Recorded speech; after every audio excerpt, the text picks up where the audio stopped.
Please go through these diagrams of the NCERT carefully, because any of these diagrams may come to be filled. Some of the labels could be removed in the board exam and you have to identify them.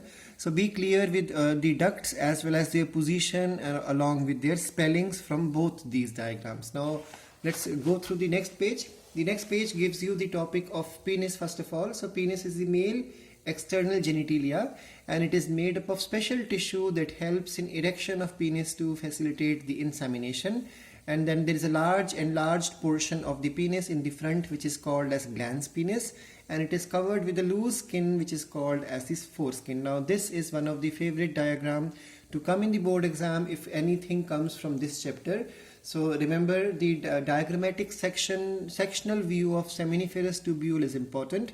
Remember, this is one seminiferous tubule, this is second, third, so they have drawn many, and outside this space is called as interstitial space, and in that space blood vessels are present, immunologically competent cells are present, and even the Leydig cells are also called as the interstitial cells are present, responsible for the hormone or the sex hormone or androgen formation. Now remember, these cells inside are of two types on the surface. Some of them will be bigger in size, which are Sertoli cells providing nutrition, the bigger one, triangular shape, and the small one which are round in shape, they are the spermatogonia or the male germ cells or the mother cells. They undergo meiosis to form sperm. So the innermost layer where you can see some tail containing cells, these are the sperms or spermatozoa. Now another important thing which has come in the this year's sample paper introduced by CBSE, they have asked you to name any of the two male accessory glands. So any of the two you can name. In NCERT there are 3 glands named. So let's go through this paragraph. The male accessory glands include the pair of seminal vesicles. So there is one pair of seminal vesicle and a single prostate gland, and then a pair of bulbourethral glands. So there are a pair of seminal vesicle, there are a pair of bulbourethral gland and one prostate gland. So prostate gland is single, it is not in pair. And remember, the largest out of them is the prostate, and the second largest are seminal vesicle, and the smallest of them are the bulbourethral gland.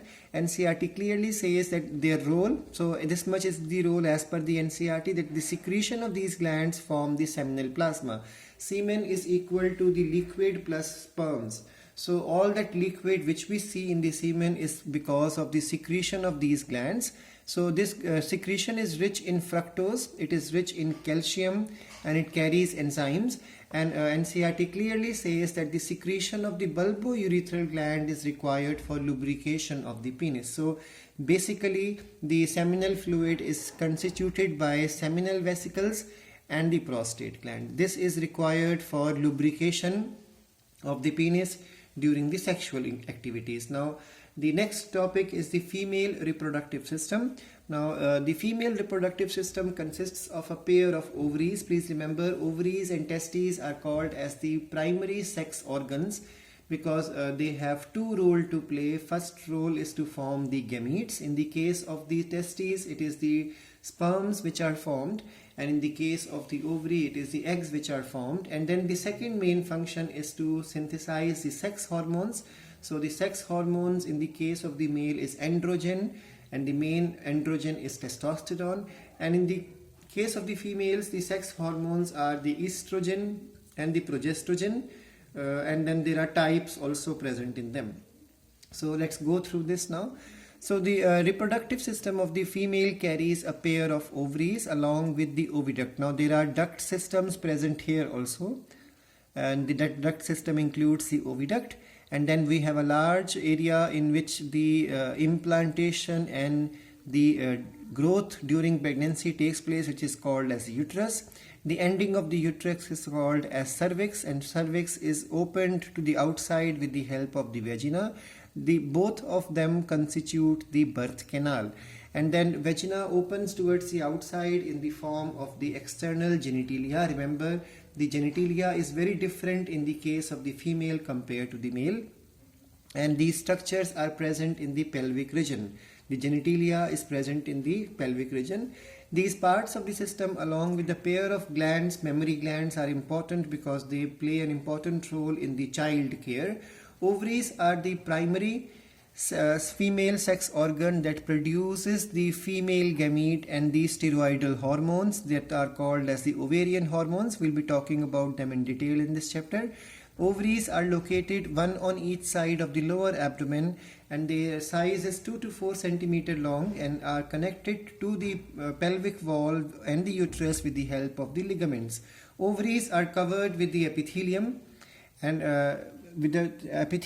encloses the area called as the ovarian stroma. Stroma is divisible into two parts. The outer portion is called as the cortex and the inner portion is called as the medulla.